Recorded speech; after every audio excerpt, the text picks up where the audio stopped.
Hi, everyone, and welcome to another webinar of the Professional Development course of the Kidswell project.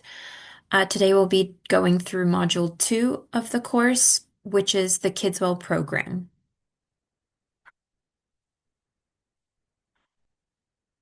Before I get into the Kidswell program and the project itself and all its specifics, Um, it would be important for our audience to understand the reality for children with ADHD between the ages of 8 and 12 and how the Kidswell program can help them uh, as well as their educators.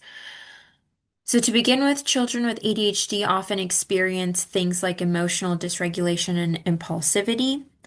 They may have difficulties in several social interactions in different environments, such as school or at home. They may face challenges with organization and planning. They may also face frustration tolerance and have low confidence in their everyday lives, as well as face difficulties transferring skills across different contexts in their lives and in their different environments.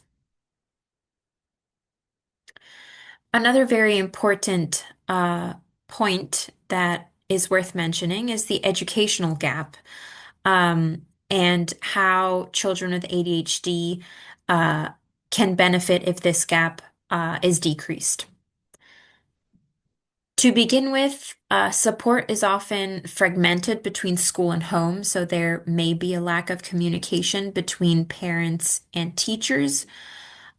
There's limited structured progression of personal and social competences among children with ADHD. There are few immersive environments to safely practice different competences and skills for children to improve. There are limited personalized monitoring tools, which is something that the Kidswell program will help in putting an end to. And of course, there's a need for consistent competence-based intervention where appropriate for children with ADHD. So how can the Kidswell project and the Kidswell uh, activities help bridge this educational gap and help minimize the obstacles that children with ADHD face? To begin with, the Kidswell project has created a more structured competence ecosystem, which follows a logic of beginning to end. So to begin with, we as a consortium have created a competence framework for children where we cover a lot of skills, a lot of knowledge, ways to apply those skills, and how children can benefit through gaining these certain competences and certain skills um, in their everyday lives. Additionally, we developed an educational toolkit for parents and educators, which is what this webinar is a part of. Um, the webinar series covers different topics, and the Kidswell program, which is what we're discussing right now, is one of those topics and one of those modules in the toolkit for educators. The Kidswell program also includes a VR game, which is a gamified experiential learning approach for children to face different environments in virtual reality, which they then can adapt these experiences into their real lives as well. And last but not least, we have developed a mobile app, which also includes an assessment for parents and educators to assess whether on what scale their child's ADHD is at, and based on that result, there are some monitoring and suggestions that can help mainly through the project's results. So why is a competence framework important for children? First of all, it provides a structured development progression, and it allows for children and their parents and teachers to track their progress. It also supports measurable growth. It encourages autonomy and self-regulation in children. And it obviously improves mental well-being, quality of life, since if those skills are gained, then their quality of life increases, as well as their mental well-being uh, in in conclusion to their quality of life. The progressive levels of development in the competence framework begin with a beginner, an intermediate, and advanced. So under the beginner, we have simpler skills, which are awareness of emotions, behaviors, or learning patterns. The use of visual and digital tools with guidance, of course, and then a guided reflection is followed for children to be able to come back and see how these skills if these skills were developed and how they were developed. Following our intermediate level, we have the identification of triggers. We have partial independence, strategy selection with reduced support, and increased responsibility. So children at this level have the opportunity to be less dependent on parents or teachers or other adults, and they start to gain more responsibilities as they go along. And then the advanced level uh, has autonomous regulation, self-reflection, transfer of the skills to new contexts or new environments, and support of other peers if possible or available. So this is where the child is almost completely autonomous, and independent.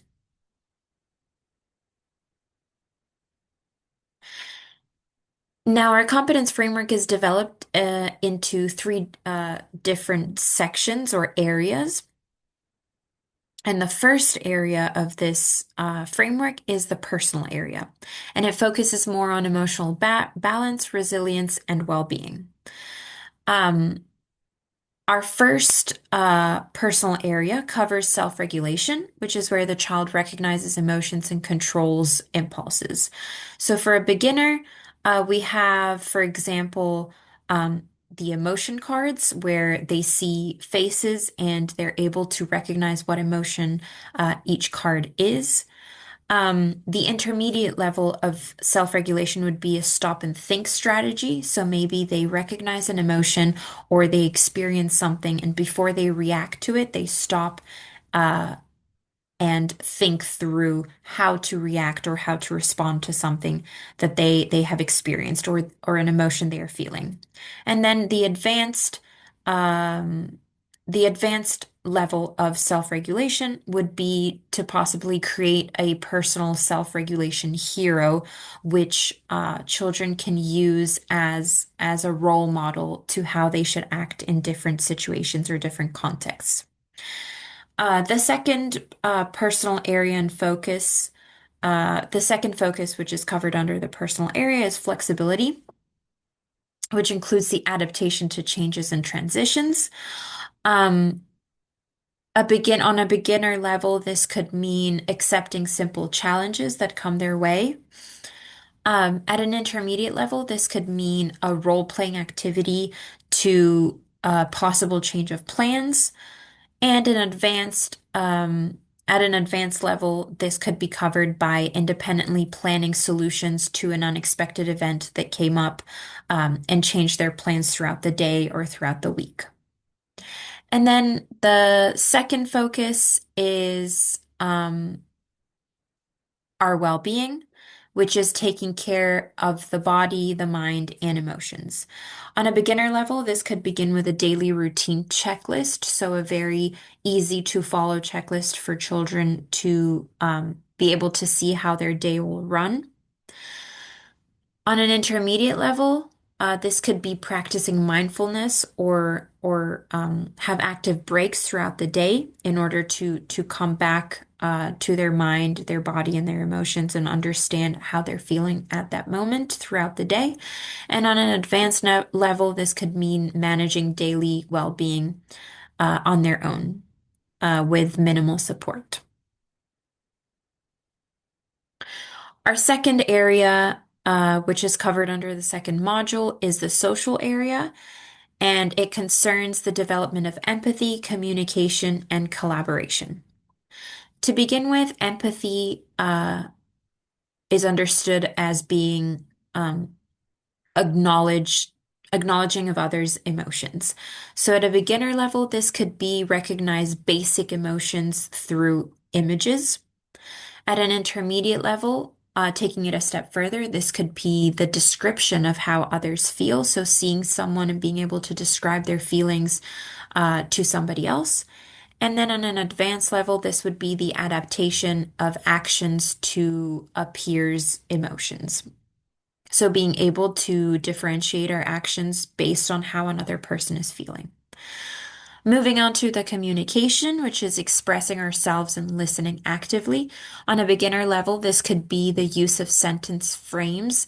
So, for example, starting off our sentences with I feel, etc. On an intermediate level, this could be the adaptation of tone and gestures when discussing with another peer. And on an advanced level, this could be the leading of respectful group conversations and the contribution to these group discussions. The third topic is collaboration, which is working effectively in a group or in a team. On a beginner level, this could involve guided tasks with assigned roles from um, parents or teachers in order for the children to get familiar with a specific role that they may have in a group and how this role is related to the tasks that they need to perform. On an intermediate level, this could be the cooperation in different projects. So being able to express their opinions and being able to contribute to a greater project. And then on an advanced level, collaboration could mean resolving conflicts and in moderate group activities. The third area of the competence framework, which is covered under Module 3, is the learning to learn area, which focuses on the topics of growth mindset, critical thinking, and managing learning. The first topic, which is growth mindset, covers the being able to believe in the ability to improve. At a beginner level, this could be simply setting up some goals that one wants to achieve. At an intermediate level, this could be the reflection on mistakes that were made and being able to pinpoint maybe why those mistakes were made. Uh, and on an advanced level, it could be tackling challenges and giving peer feedback. The second topic, which is critical thinking, is the analysis of information and solving problems. At a beginner level, this could mean the breaking down of different tasks. At an intermediate level, this could be making evidence-based decisions. And on an advanced level, this could be the evaluation and creation of innovative solutions for possible problems that arose. And the final topic, which is managing learning, is the planning, organizing, and reviewing learning, which at a beginner level, this could be the use of a digital planner to help with organization and planning. On an intermediate level, this could be the tracking of the progress made, possibly throughout the day. And on an advanced level, it could be the adjustment of strategies and reflecting on different outcomes. Now, why is parental and educator involvement essential into being able to help children and also bridge the educational gap?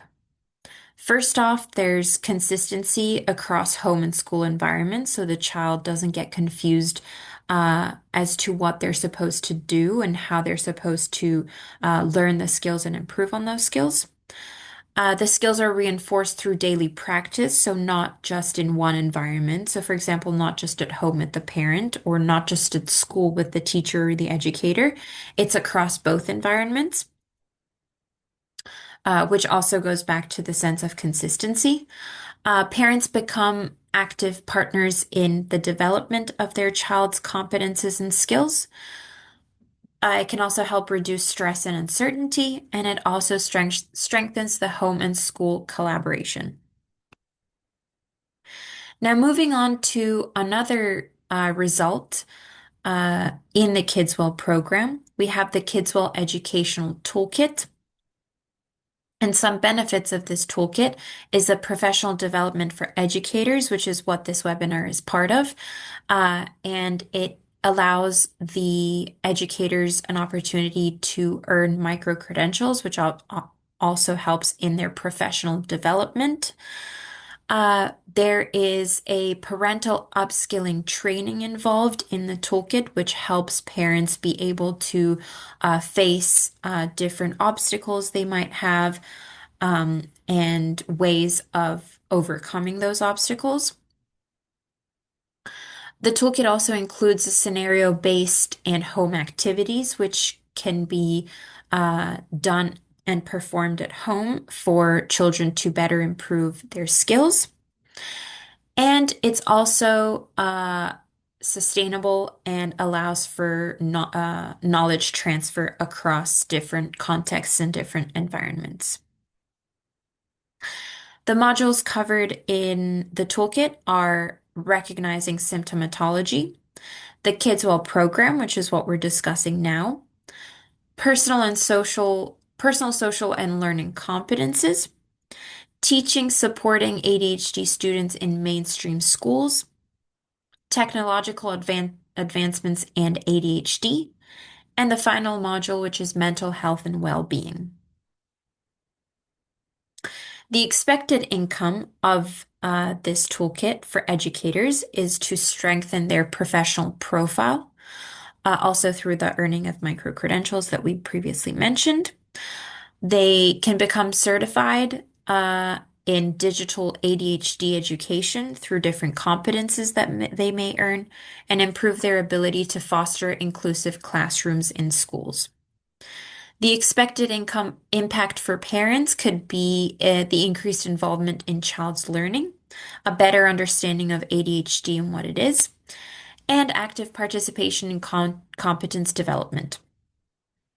And finally, for children, the expected income impact is the improved personal, social, and learning to learn skills, a better school integration, and an enhanced well-being through technology-supported learning. Now, moving on with our program, we previously mentioned that it includes a VR game as well as a mobile app. Both of these are covered under the topic of gamification. And before I get into both of these, I think it's important to understand why gamification is important and why it works for ADHD. It gives immediate feedback activities and motivation pathways. It includes short sessions to match the attention capacity. It's a multisensory stimulation which increases engagement. It involves experiential learning, which improves retention. And it's a safe simulation, which reduces the fear of failure. Now, the VR game, which is being developed, has four purposes: to strengthen the personal, social, and learning to learn competences among children, to support them through immersive learning, to provide a safe environment to practice real-life situations, and to promote their emotional regulation and self-awareness. The VR game environments are three main environments, which are the classroom, the bedroom, and the park. And the logic behind of this choosing of environments is because, first off, the classroom is an environment where children spend most of their day in school. The bedroom, because it can be seen as a more safe space for a child in their home environment. And then the park, because it's an outdoor environment where children may be spending some of their time. Now, moving on to the mobile application, which is the fourth part of the Kidswell program. But before we discuss the mobile app, It's important to understand why monitoring and personalization are important when discussing ADHD in children, which is what the mobile app will be used for.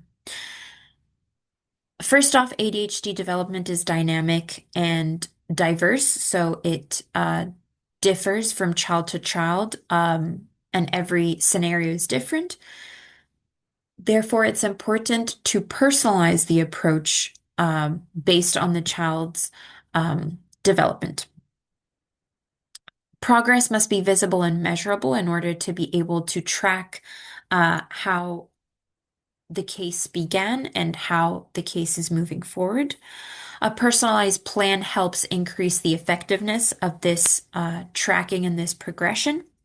And the data supports informed educational decisions in order to um, be able to decide what the best approach and the best steps are to take. The purpose of the mobile application is to do just that. It's to not only identify, but also monitor and personalize the approach for children with ADHD. So, the purpose of the mobile app is to provide both professionals and parents with the opportunity of what we just discussed to be able to initially identify and record the child's current personal and social status. And then when the results are assessed through the ADHD audit tool, which was created as part of the project, it can provide an individualized action plan with purposed actions, including both on and offline, which can help both parents and educators to approach every child based on their specific needs. Now, for your convenience, we included some interactive activities that can be used uh, either by parents or by educators, but since this is a professional development course for educators, it could be more directed towards educators. A couple of activities could include match the competence and design a VR scenario. So, match the competence is simply matching the skill with one of the competence areas discussed at the beginning of this webinar. So, for example, emotional self-regulation would go under the personal area, or empathy would go under the social area. Um, Goal setting would go under learning to learn, and so on and so forth. Now, the activity of designing a VR scenario um, could be, for example, a question could be, what real life school situation would be useful to simulate in VR for children with ADHD? And then the individual working on this activity could connect it to the three competence areas, which are personal, social, and learning to learn, and the three levels of complexity, which are beginner, intermediate, and advanced, as discussed previously in the webinar. Some examples could be some examples of real life school situations could be the difficulty for waiting their turn, a conflict during a group work which could arise, or anxiety before presenting in class. So, for example, to lay out the problem, we have a child becomes frustrated during group work and interrupts classmates. And now, um, a structured VR scenario could be built in order to help solve this problem uh, that we just discussed. And a VR scenario could simply mean uh, finding my problem, finding different solutions through the competence areas and the skills, as well as the difficulty levels, and then being able to pick which solution is the most appropriate and the right one based on the situation we had initially.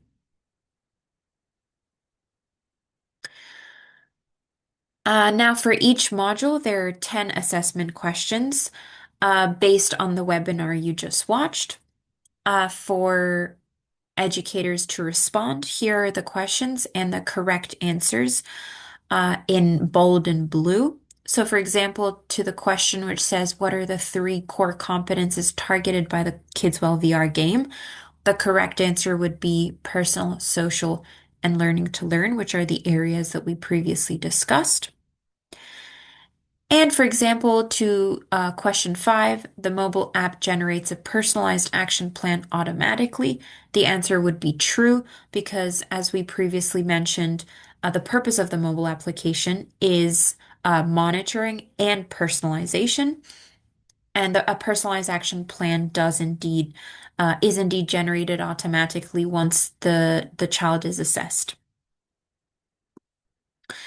And here are five more assessment questions, and with the same logic, we have the question and the correct answer in bold and blue. And this is more so to test yourselves, to test your understanding and your knowledge so far based on what you've seen in this webinar. Thank you, everyone who took the time to watch this webinar. Make sure to visit our website and our social media accounts on Facebook, Instagram, and LinkedIn to keep up with updates of the Kidswell project and learn more as we go along.